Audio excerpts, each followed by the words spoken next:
El teléfono de Daniela Ortega sonó a las 2:47 de la madrugada y la despertó de su profundo sueño. La abogada de 32 años, especializada en adopciones, había aprendido que las llamadas nocturnas nunca traían buenas noticias.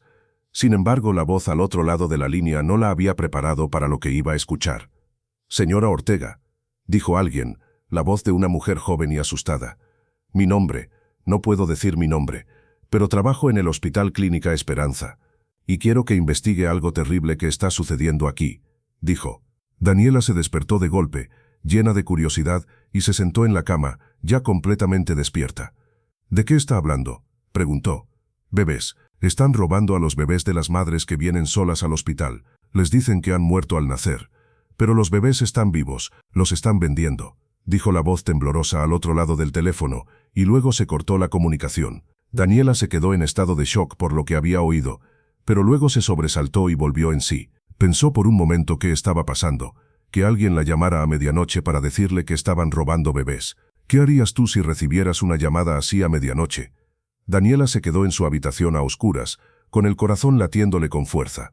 12 años trabajando en derecho de familia le habían enseñado a distinguir lo que estaba bien de lo que no, y esa llamada, por imposible que pareciera, le daba la sensación de que era cierta. En algún lugar dentro de ella quería creerlo. A la mañana siguiente, Daniela llegó temprano a su oficina en el centro de Buenos Aires. Antes de reunirse con ningún cliente, hizo algo que técnicamente infringía los protocolos. Llamó a una amiga que trabajaba en el registro civil. «Marta, quiero pedirte un favor secreto», le dijo. «¿Qué tan confidencial?», respondió Marta con cautela. «Quiero que encuentres los certificados de defunción emitidos por el Hospital Clínica Esperanza en los últimos 2 años, en particular los de recién nacidos o madres fallecidas durante el parto». «Daniela, esa es información delicada», dijo Marta. «Lo sé, por eso te lo pido a ti. Confío en ti», respondió Daniela. Hubo un largo silencio. «Dame hasta el mediodía», dijo Marta. Cuando Marta volvió a llamar, su voz temblaba. «Daniela, he encontrado algo extraño. En los últimos 18 meses el Hospital Esperanza ha registrado 23 muertes de recién nacidos. Para un hospital privado de este tamaño, es estadísticamente imposible», respondió. Era increíble, la persona que había llamado por la noche tenía razón. «¿Qué más?», preguntó Daniela. «La mayoría de los casos siguen el mismo patrón. Madre soltera, sin familia registrada en los formularios, parto nocturno, bebé nacido muerto. Pero lo más extraño es que no se ha realizado ninguna autopsia». «En ningún caso», dijo Marta. Daniela sintió un escalofrío recorriendo su espalda. «¿Quién firma los certificados?», preguntó. «Todos están firmados por el mismo médico, el doctor Rodrigo Maldonado, director de la clínica de maternidad del hospital», respondió Marta. Esa tarde Daniela hizo algo arriesgado. Acudió sin cita previa a la Clínica Esperanza y dijo que estaba pensando en ese hospital para una clienta embarazada que quería dar a su bebé en adopción. De esta manera intentó obtener información privilegiada. Intentaba descifrar cómo funcionaba el sistema. La recepcionista la derivó al Departamento de Servicios Sociales.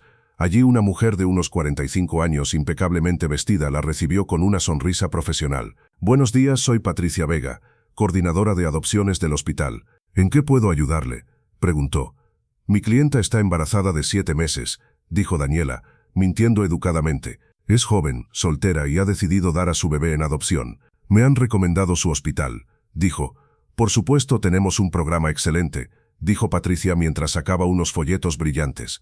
«Trabajamos con familias previamente aprobadas que han pasado por evaluaciones exhaustivas. El proceso es rápido y confidencial, y garantizamos la protección legal tanto de la madre biológica como de los padres adoptivos», dijo.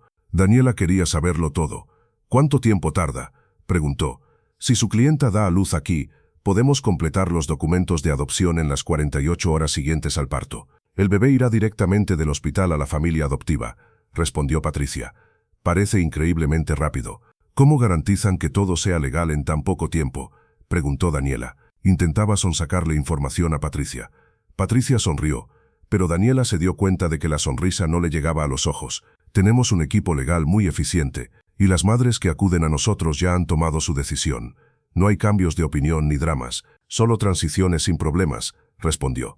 «¿Y si la madre cambia de opinión, legalmente tiene derecho a hacerlo?», volvió a preguntar Daniela. Lo único que quería era obtener información útil de Patricia. «Nuestras madres no cambian de opinión», la interrumpió Patricia con amabilidad, pero con firmeza. «Parte de nuestro proceso de evaluación previa nos garantiza que solo trabajamos con mujeres que están completamente seguras. De hecho, en los últimos 2 años, no ha habido ni un solo caso en el que las madres hayan cambiado de opinión, dijo. Daniela comprendió entonces que Patricia estaba involucrada en el asunto. A partir de ese momento, escucharía con más atención en sus conversaciones. 0 casos. En 2 años. Daniela había trabajado en tantos casos de adopción como para saber que eso era imposible. Las madres cambiaban de opinión con frecuencia, incluso las que estaban seguras. Era una parte natural del proceso. Pero ella quería comprender bien el asunto y que todo saliera a la luz, y estaba haciendo todo lo posible para ello. «Suena demasiado bien para ser verdad», dijo Daniela, observando la reacción de Patricia. «Somos muy buenos en lo que hacemos», respondió Patricia, «y nuestras familias adoptivas están dispuestas a pagar por la perfección.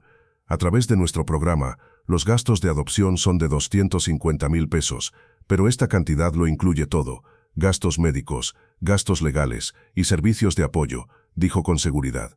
Pero había algo que no sabía. La persona que tenía delante era importante. Era alguien que podía arruinarle la vida. 250,000 pesos. Daniela mantuvo una expresión neutra, pero por dentro le pasaban muchas cosas por la cabeza.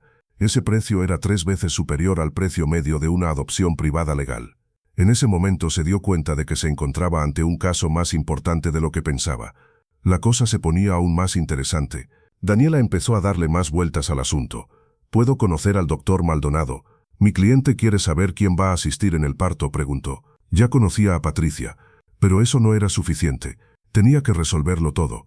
«El doctor Maldonado está muy ocupado, pero puedo concertarle una cita para la semana que viene», respondió Patricia. «Se lo confirmaré», dijo Daniela, y al salir del hospital sintió que se había metido en algo mucho más grande y oscuro de lo que había imaginado. Pero, pasara lo que pasara, quería resolver este asunto. No sentía ningún miedo en absoluto. Esa noche no pudo dormir. No dejaba de pensar en los 23 certificados de defunción. 23 bebés supuestamente habían muerto. Pero, ¿y si no habían muerto? ¿Y si los habían vendido a familias ricas que habían pagado 250,000 pesos por cada uno? Hasta la mañana siguiente, se le ocurrieron tantas preguntas sin respuesta que se sorprendió a sí mismo. Si esos 23 bebés no habían muerto, y se había mentido a las madres que los habían dado a luz diciéndoles que habían fallecido, eso era una tragedia aún mayor. Mientras 23 madres lloraban la muerte de sus hijos, esos niños podían estar viviendo en otra familia sin saber nada. Eso suponía casi 6 millones de pesos. Una motivación suficiente para cometer casi cualquier delito. A la mañana siguiente, Daniela contrató al investigador privado Julio Ramírez, conocido por su discreción y su crueldad. «Quiero que investigues al doctor Rodrigo Maldonado», le dijo en su oficina. «Finanzas, propiedades, estilo de vida, todo lo que no concuerde con el sueldo de un médico». «¿Qué busca exactamente?», preguntó Julio. «Pruebas de ingresos inexplicables, grandes compras, inversiones, todo», respondió Daniela. Julio encontró algo en menos de una semana. «El doctor Maldonado compró una casa en Pilar hace 6 meses», dijo Julio, colocando las fotos sobre el escritorio de Daniela. «Valor, 2 millones de pesos. Pagó en efectivo», añadió. «¿En efectivo?», se sorprendió Daniela. En su opinión, un médico no podía pagar una casa tan cara en efectivo. «Totalmente. Y hay más», dijo Julio. Su esposa abrió una boutique de diseño en Recoleta el año pasado. El inventario inicial superaba los 500,000 pesos. También se pagó en efectivo, añadió. Ahora el alcance del asunto y todo lo demás se había aclarado un poco. «¿Cuánto gana como director de la maternidad?», preguntó Daniela. «Alrededor de 180,000 pesos al mes. Está bien, pero no es suficiente para hacer compras en efectivo por valor de millones», respondió Julio. Daniela examinó las fotos. «¿Algo más?», continuó. «La coordinadora de adopciones de la que hablas, Patricia Vega, compró un departamento en Puerto Madero hace 8 meses. 1,5 millones de pesos. Pagó en efectivo», dijo. Las sospechas de Daniela se hicieron evidentes. Todas las preguntas que le rondaban la cabeza empezaban a encontrar respuesta. Pero seguía preguntándose si habría algo más. El patrón era muy claro. Alguien estaba blanqueando grandes cantidades de dinero a través de estas personas. Probablemente dinero obtenido con la venta de bebés. Daniela sabía que necesitaba algo más que pruebas indirectas. Tenía que encontrar a una de las madres, una que hubiera estado ingresada en ese hospital y cuyo bebé hubiera sido declarado muerto. «Marta», Daniela volvió a llamar a su amiga de la oficina del registro civil. «¿Puedes darme los nombres y direcciones de las madres cuyos bebés murieron en la clínica Esperanza?», le preguntó. Hacer eso era un delito. «Daniela, eso es totalmente ilegal», respondió Marta, pero quería ayudar a Daniela. Sabía que Daniela no tenía malas intenciones. Lo sé, y si no fuera muy importante, no te lo pediría. Están robando bebés, Marta. Bebés vivos que son declarados muertos y vendidos, respondió Daniela con claridad. De nuevo, silencio.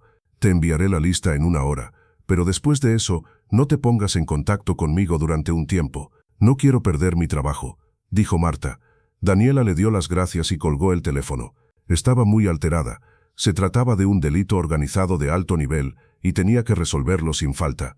La lista contenía 15 nombres. Daniela comenzó a investigar cada uno de ellos. Muchas direcciones ya no eran válidas. Los números de teléfono estaban desconectados. Se trataba de mujeres indefensas, sin raíces fuertes, el tipo de víctimas que buscaría una organización criminal.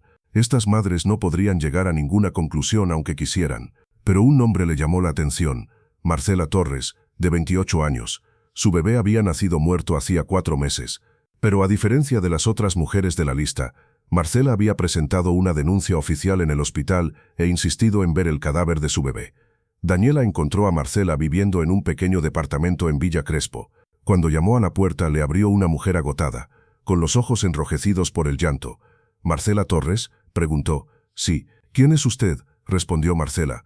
«Me llamo Daniela Ortega. Soy abogada. Necesito hablar con usted sobre lo que ocurrió en la Clínica Esperanza», se presentó. El rostro de Marcela pasó repentinamente de la desconfianza a la esperanza desesperada. «¿Han encontrado algo? ¿Saben realmente qué le pasó a mi bebé?», preguntó emocionada.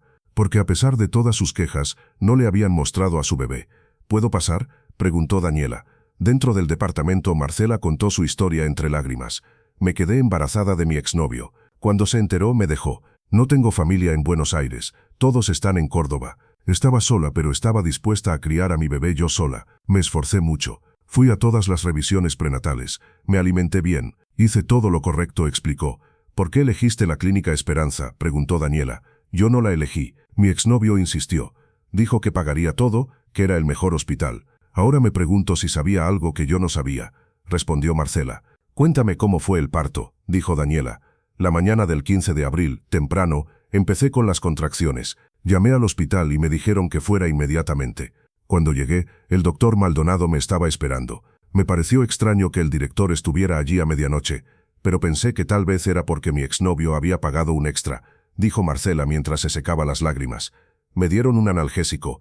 Era mucho más fuerte de lo que esperaba. Después, todo se volvió borroso. Recuerdo empujar. Recuerdo que el doctor dijo ya casi está, y luego, nada. Horas más tarde me desperté y me dijeron que mi bebé había nacido muerto», contó todo. Se notaba en los ojos de Marcela que era una madre muy triste. ¿Cómo no iba a estarlo? Si le pasara algo así a usted, ¿cómo se sentiría? ¿Cuál sería su reacción? «¿Viste al bebé?», le preguntó Daniela de nuevo. «No, me dijeron que era mejor que no lo viera, que sería muy traumático. Pero yo insistí. Grité, discutí. Quería ver a mi bebé. Al final me trajeron algo envuelto en mantas. Me habían dado muchos tranquilizantes, pero juro que el tamaño de esa cosa envuelta en mantas no era normal. Era muy pequeña, como si solo fuera una manta», respondió Marcela. «¿Y luego qué pasó?», preguntó Daniela. Marcela respondió. «Intenté coger el bulto, pero me sujetaron. Me dieron más tranquilizantes. Cuando desperté habían pasado 2 días. Me dijeron que había firmado los documentos para que lo incineraran inmediatamente, pero no recuerdo haber firmado nada», dijo. Daniela sintió náuseas. «¿Tienes los documentos del hospital?», preguntó. No quería que sus sospechas se confirmaran, pero todo estaba a punto de salir tal y como ella pensaba. Mientras Marcela le entregaba los documentos del parto, los examinaba obsesivamente. Algo no cuadraba. En el certificado de defunción ponía que mi bebé había nacido a las 3, pero en mi registro de parto ponía que había dado a luz a las 3:15. «¿Por qué hay una diferencia de 32 minutos?», preguntó. «¿Qué cree que pasó en esos 32 minutos?», preguntó Daniela. Marcela miró a Daniela a los ojos. «Creo que le dieron mi bebé a otra persona. Creo que mi hija está viva en algún lugar y que otra persona la está criando como si fuera suya», respondió. «¿Por qué dice mi hija? ¿Le dijeron en el hospital el sexo del bebé?». «No, pero sentía que era una niña. Toda madre siente a su bebé». Daniela tomó fotos de todos los documentos de Marcela. Había inconsistencias por todas partes, firmas que no coincidían, marcas de tiempo sin sentido, certificados que parecían haber sido rellenados después de ser impresos. «Marcela, tengo que hacerte una pregunta difícil. ¿Tu exnovio sigue en contacto contigo?». «No». Después de decirme que el bebé había muerto, Desapareció por completo. Era como si estuviera esperando esa noticia. ¿Recuerdas su nombre completo? Gonzalo Ruiz. Trabaja en finanzas, algo corporativo. Daniela le pidió a Julio que investigara a Gonzalo Ruiz. Lo que descubrió fue muy impactante. Gonzalo Ruiz es cuñado del doctor Maldonado, informó Julio. Está casado con la hermana del doctor. La conspiración era más profunda de lo que Daniela había imaginado. No se trataba solo del hospital. Era una red familiar. Hay más, continuó Julio. He investigado la situación financiera de Gonzalo. 2 días después de que se informara de la muerte del bebé de Marcela, se ingresó una cantidad de 300,000 pesos. Vendió a su propia hija, susurró Daniela con horror. Eso parece. Y el dinero probablemente proviene del hospital, de la familia adoptiva. Daniela sabía que ya tenía suficientes pruebas indirectas, pero necesitaba encontrar la última pieza del rompecabezas. Tenía que encontrar al bebé. Tenía que demostrar que los bebés que se habían dado por muertos estaban vivos y habían sido dados en adopción. Julio, quiero que investigues las adopciones tramitadas por la Clínica Esperanza en los últimos 18 meses.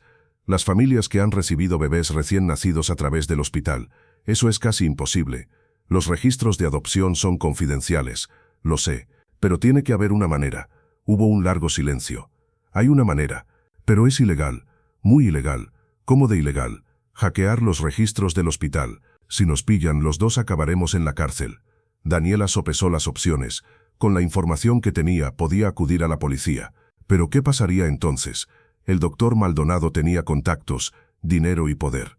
Probablemente contrataría al mejor abogado de Buenos Aires y se opondría a la palabra de Marcela, una mujer sola e indefensa, frente a la palabra de un médico respetado. O bien Daniela podría obtener pruebas irrefutables, pruebas que mostraran exactamente qué bebés habían sido robados y a qué familias habían sido entregados. Hazlo, dijo Daniela finalmente. Piratea los registros. Julio tardó 3 días. Cuando llamó, su voz temblaba de ira y horror. Daniela, tienes que ver esto, ahora mismo. En la oficina de Julio, Daniela vio los archivos digitales repartidos en 3 monitores. Eran los registros internos del hospital, que no debían mostrarse a nadie fuera de un pequeño círculo. He encontrado 19 casos confirmados, explicó Julio. 19 bebés que fueron declarados muertos, pero que en realidad fueron dados en adopción a través del hospital.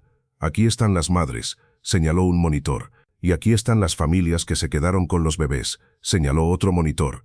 Daniela miró los nombres. Eran familias adineradas de Buenos Aires, todas ellas parejas que llevaban años en lista de espera para adoptar. En el tercer monitor vio los pagos. Cada familia había pagado entre 200,000 y 300,000 pesos, y esos pagos estaban etiquetados como gastos legales y médicos. Dios mío, susurró Daniela. Hay más, dijo Julio, señalando otro expediente. Aquí está el bebé de Marcela, Natalia Torres, declarada muerta al nacer el 15 de abril. Pero en este registro interno, fue entregada a la familia Estevez el 16 de abril. Ricardo y Valentina Estevez pagaron 280,000 pesos. ¿Dónde vive la familia Estevez? En Belgrano. Aquí está la dirección. Daniela miró la dirección, sabiendo que estaba a punto de tomar una decisión que cambiaría sus vidas para siempre. Ahora podía ir a la policía y hacer que arrestaran al doctor Maldonado y a su red. Pero eso significaría separar a 19 bebés de las familias que los habían criado, familias que no sabían que estaban involucradas en un delito. O podría acercarse primero a las familias, podría darles la oportunidad de hacer lo correcto por voluntad propia. Julio, copia todo, todos los archivos, todos los registros. Necesito 3 copias de seguridad. ¿Qué vas a hacer? Hablaré con los Estevez, les diré que sus hijas han sido robadas, y veré si son lo suficientemente humanitarios como para devolverlas a sus verdaderas madres. 2 días después, Daniela estaba frente a una bonita casa en Belgrano. Desde dentro se oían risas, el sonido de una familia feliz. Llamó al timbre. Una mujer de unos 35 años abrió la puerta con una sonrisa. Sí, Valentina Estevez. Sí, ¿en qué puedo ayudarla? Me llamo Daniela Ortega, soy abogada. Necesito hablar con usted y su esposo sobre la bebé que adoptaron en abril. La sonrisa de Valentina desapareció de repente. ¿Hay algún problema con los papeles? Hay un problema con el proceso de adopción. ¿Puedo pasar? Es un asunto importante. Daniela entró y lo que vio le encogió el corazón. En el suelo de la sala, una preciosa bebé de 4 meses jugaba con juguetes de colores vivos. Valentina la cogió en brazos con gesto protector. «Es Sofía», dijo Valentina. «¿Nuestra hija?» «No», dijo Daniela con amabilidad, pero con firmeza. «Se llama Natalia, y se la robaron a su madre biológica». Tras las palabras de Daniela se hizo un silencio total. Valentina Estevez apretó más fuerte al bebé. Sus nudillos se pusieron blancos y su rostro perdió todo el color. «Eso es imposible», susurró Valentina al fin. «Tenemos todos los documentos legales. El hospital garantizó que todo era legal». «Los documentos son falsos», dijo Daniela sacando su tableta. «¿Puedo mostrarles algo?» Ricardo Estevez había entrado en la cocina al oír la conversación. Era un hombre de unos 40 años, vestido con ropa cómoda, con una expresión de creciente sorpresa en el rostro. «¿Qué está pasando aquí?», preguntó. «Esta mujer dice que le robaron a Sofía», respondió Valentina con voz temblorosa. Daniela abrió el archivo en su tableta. «Esta es Marcela Torres. Dio a luz el 15 de abril en la Clínica Esperanza. Le dijeron que su bebé había nacido muerto, pero el bebé no murió. Se lo entregaron a ustedes». Le mostró la foto de Marcela embarazada, luego el certificado de nacimiento falso y por último los registros internos del hospital que mostraban el procedimiento. «No», negó Ricardo con vehemencia. «No, debe ser un error. Pagamos por una adopción legal. Nos dijeron que la madre biológica era una joven que no quería al bebé». «Les mintieron», dijo Daniela, «al igual que mintieron a las otras 18 familias. La Clínica Esperanza opera una red de tráfico de bebés. Roban bebés a madres indefensas y los venden a familias desesperadas que no saben que están cometiendo un delito». Valentina, con Sofía todavía abrazada con fuerza contra su pecho, se sentó lentamente en el sofá. «¿Estás segura? ¿Segura del todo? Tengo todas las pruebas, registros médicos que no coinciden, pagos directos a las cuentas personales del doctor Maldonado, declaraciones de otras madres. Y esto», Daniela reprodujo un video en su tableta. Era una grabación de hacía 2 días, en la que se veía a Marcela hablando directamente a la cámara con lágrimas en los ojos. «Me llamo Marcela Torres. El 15 de abril di a luz a una niña en la Clínica Esperanza. Me dijeron que había muerto, pero yo sé que no es así. Sentí que respiraba antes de que me durmieran por completo, y ahora tengo que encontrarla. Si alguien tiene a mi bebé, por favor. Tiene una marca de nacimiento en forma de corazón en el hombro derecho. Por favor». Valentina miró al bebé que tenía en brazos. Con manos temblorosas, le subió la manga de la camiseta. Allí, en el hombro derecho, tenía una marca de nacimiento, pequeña, rosada, en forma de corazón. «Dios mío», Valentina comenzó a sollozar. «Dios mío, es verdad». Ricardo se dejó caer en una silla y se cubrió el rostro con las manos. «¿Qué hemos hecho? ¿Qué hemos hecho?» «No han hecho nada malo a propósito», dijo Daniela con delicadeza. «Ustedes también son víctimas, pero ahora tienen que tomar una decisión». «¿Qué decisión?», preguntó Ricardo, aunque sabía muy bien la respuesta. «La madre biológica de este bebé está viva. Está destrozada y tiene derechos legales sobre su hija, pero la hemos estado criando durante 4 meses», lloró Valentina. «Es nuestra hija, la queremos. Marcela también la amó durante 9 meses en su vientre. La amó tanto que la alimentó bien, acudió a todas las citas con el médico, lo preparó todo para ella. Y luego, cuando estaba sedada y indefensa, se la quitaron». El silencio se llenó de dolor. Ajeno a la tormenta que se avecinaba, el bebé comenzó a llorar. Valentina lo meció automáticamente y le susurró palabras de consuelo. «¿Qué pasará si nos negamos?», preguntó Ricardo. «¿Qué pasará si luchamos por quedarnos con él?». «Entonces iré a la policía», respondió Daniela. «Detendrán al doctor Maldonado y a su red. El caso se hará público, y un juez ordenará que el bebé sea devuelto a Marcela. Pero en ese proceso, Sofía le será arrebatada por la fuerza. Será traumático para ella, para ustedes, para todos». «¿Y cuál es la alternativa?», preguntó Valentina, con voz apenas audible. «Hacer lo correcto de forma voluntaria. Conocen a Marcela, le devuelven a su hija, y tal vez, solo tal vez, encuentren la manera de seguir formando parte de la vida de la niña». «¿Cómo?», estalló Ricardo. «¿Cómo podemos ser parte de su vida si le hemos robado 4 meses que nunca podrá recuperar?».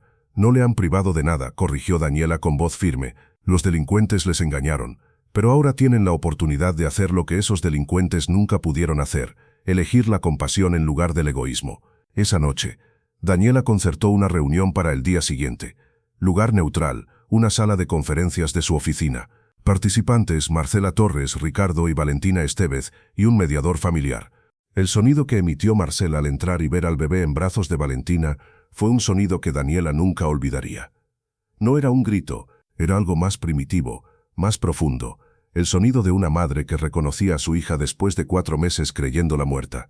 «Natalia», susurró Marcela extendiendo sus temblorosos brazos. Valentina miró al bebé, luego a Marcela, y luego al bebé otra vez. Las lágrimas le corrían libremente por el rostro. Se levantó con movimientos que parecían físicamente dolorosos y se acercó a Marcela. «Se llama Sofía», dijo Valentina con voz temblorosa. pero si lo prefieren pueden cambiarle el nombre por Natalia. Sofía, repitió Marcela, tomando al bebé en sus brazos. Sofía es un nombre muy bonito. Durante la siguiente hora las dos mujeres hablaron. Marcela contó la historia de su embarazo, cómo se había preparado para ser madre soltera y el horror que sintió al despertarse y descubrir que su bebé había muerto. Valentina contó sus años de infertilidad, sus intentos fallidos de quedarse embarazada y la desesperación que les llevó a adoptar. Creíamos que le estábamos dando un hogar a un bebé huérfano, lloró Valentina. Si lo hubiéramos sabido, nunca nos hubiéramos metido en esto. Lo sé, respondió Marcela, sorprendiendo a todos con su amabilidad. Lo sé por su ropa, por el aroma de la costosa loción para bebés, por la delicadeza de su piel, que no tiene ni una sola rasguña. La han amado, la han cuidado muy bien. La hemos amado con todo nuestro corazón, dijo Ricardo, y perderla nos destruirá. Entonces no la pierdan, dijo Marcela con voz suave. Todos la miraron con asombro. He estado pensando toda la noche, continuó Marcela. Sofía no me conoce. Los únicos padres que conoce son ustedes.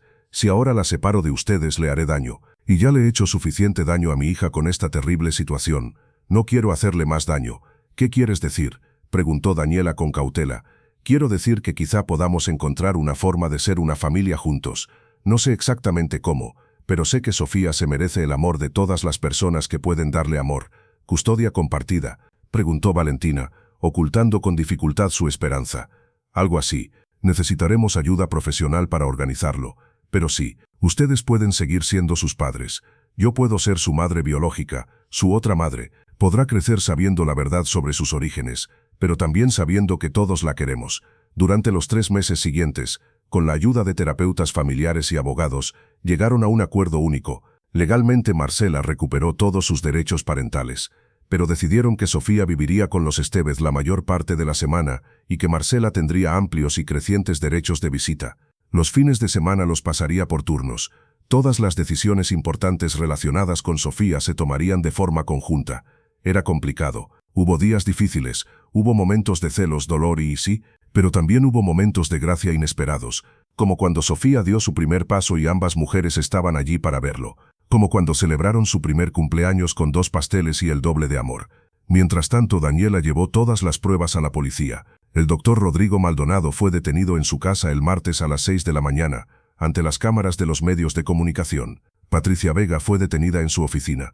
Gonzalo Ruiz, el exnovio de Marcela, fue detenido en su lugar de trabajo. La historia causó un gran revuelo en los medios de comunicación. Los titulares decían: desmantelada una red de tráfico de bebés en un hospital de lujo. Se localizó a 19 familias. Algunas, como la familia Estevez, se horrorizaron y quisieron hacer lo correcto. Otras contrataron a costosos abogados y lucharon.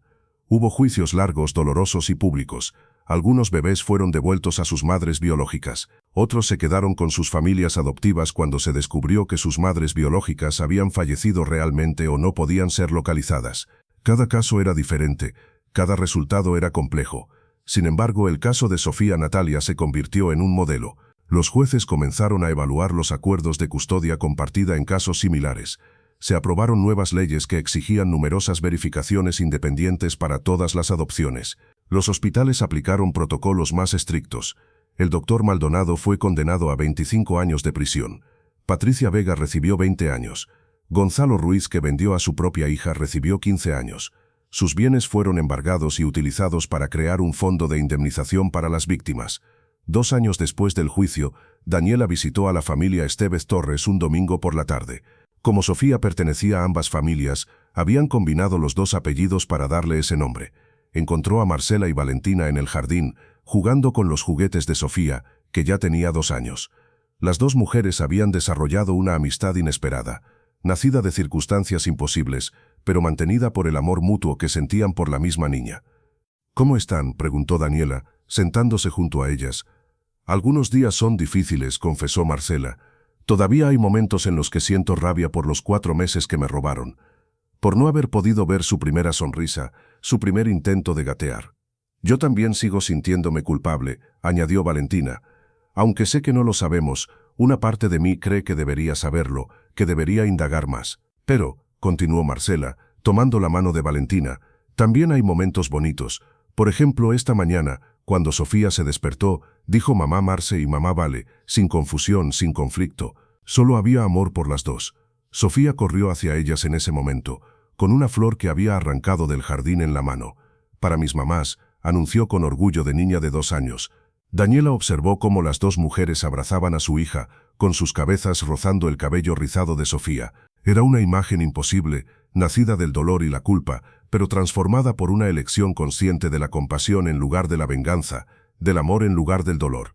«¿Saben?», dijo Daniela, «cuando empecé este caso pensaba que habría ganadores y perdedores, que para que uno ganara, otro tenía que perder. ¿Y ahora?», preguntó Marcela, «ahora veo que cuando las personas eligen el amor, todos pueden ganar. No de forma perfecta, no sin dolor, pero de formas importantes».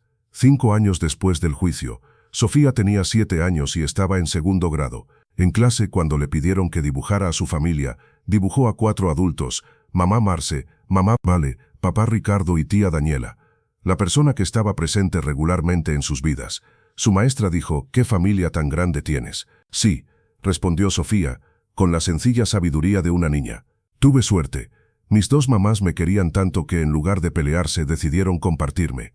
Por supuesto, era una simplificación. En realidad la situación era mucho más compleja, llena de lágrimas, terapia y conversaciones difíciles. Pero en esencia era cierto. Marcela nunca se casó.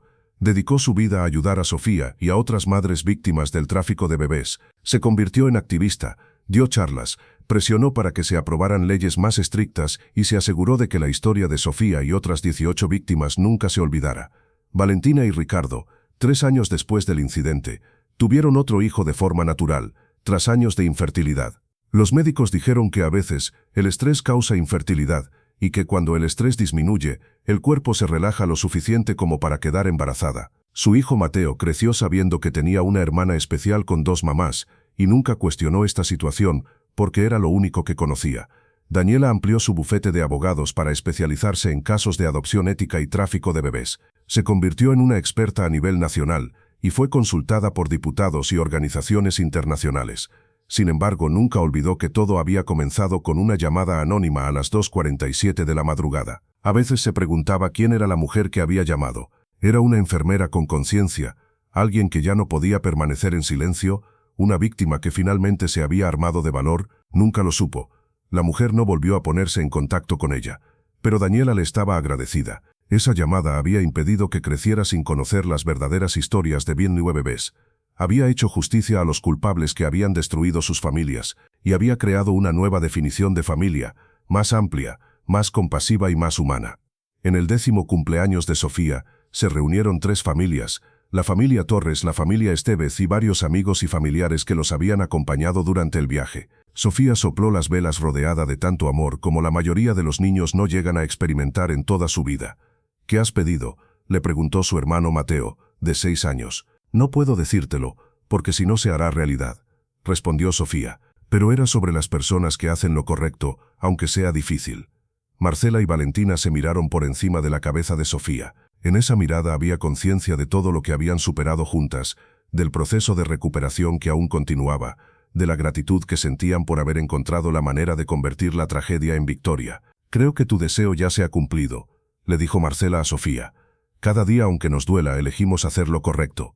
Especialmente cuando duele», añadió Valentina, tomando la mano de Marcela. Y en ese momento, con el chocolate en la cara de Sofía y las risas llenando el aire, era imposible ver las huellas del lugar donde había comenzado esta familia. Era posible ver el amor que los había unido y los mantenía juntos, porque al final la lección más importante de este caso era que el amor no es un juego de suma cero. Cuando se comparte de verdad, se multiplica. E incluso de los delitos más oscuros puede surgir la luz si las personas eligen la compasión en lugar de la crueldad, la unión en lugar de la división y sobre todo el amor.